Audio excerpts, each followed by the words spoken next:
Good morning. Good morning, everybody. So today I wanted to go over contact. How centeredness of contact, how we attack the ball, can really affect our ball flight. Not only our distance, but our direction. All right. So through technology, we've learned a lot these days that the descending angle of the club, the attack angle, makes a difference on how solidly we can hit it. On the irons, we want that attack angle, that club, to be traveling downward as we make contact. We rotate and we let that club strike downward at it, right? Attack angle of 2 to 4, 5 degrees sometimes, maybe even more.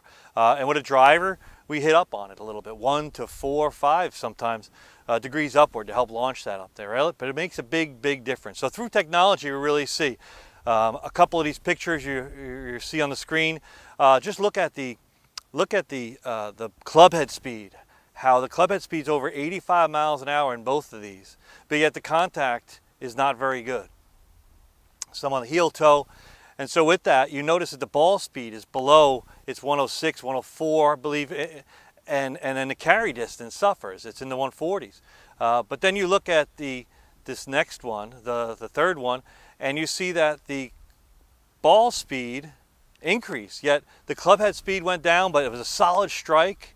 The club head speed was a little bit less, but it was hit really solid. You see the ball speed goes up, and you see the carry distance goes up. So it really makes a big difference how solidly we strike the ball. All right, so with those, how can we hit it more solid? All right, so by hitting more solid, we want to make sure that any type of movement we make, whether it be side to side, up and down, it's going to really affect how much we can make solid contact, right? So ideally, you want your eyes right up over it, your torso centered, your eyes and your hands somewhere right on top of the ball, right? Leaning a little forward, your head right on top of it. And we make a backswing. We make sure that as we rotate, we keep ourselves centered on that ball, right? We keep ourselves centered, and we make sure as we strike down that we remain in our same posture, and we let that club kind of lead through with our handle and swing through, right? So the extension of the hands and arms won't happen until well past the ball. But we want to make sure we let that club fall. You know what my students always said, I've always told you, watch the club hit the ball, right? So you stay down into your shot a little longer. Keep your hands loose so that the club can react to your rotation. Let that club strike down.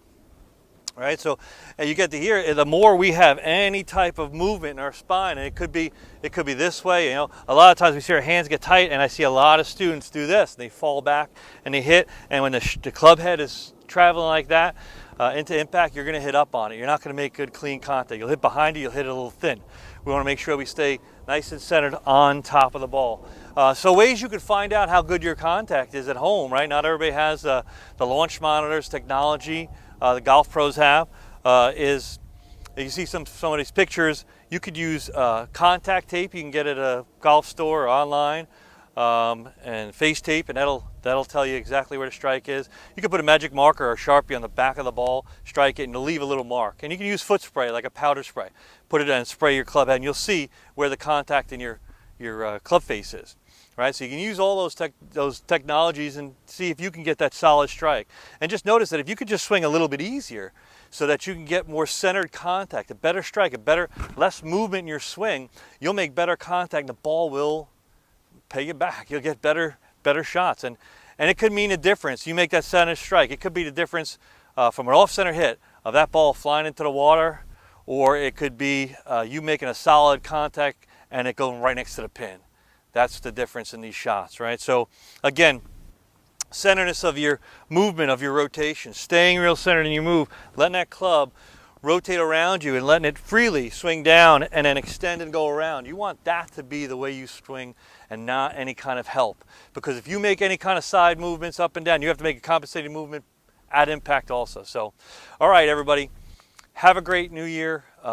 Look out for a couple of, I'm going to be sending out another email about teaching indoors. I got some great technology you're going to use this year. And I look forward to it. Have a happy, safe new year, and I look forward to seeing everybody over the winter.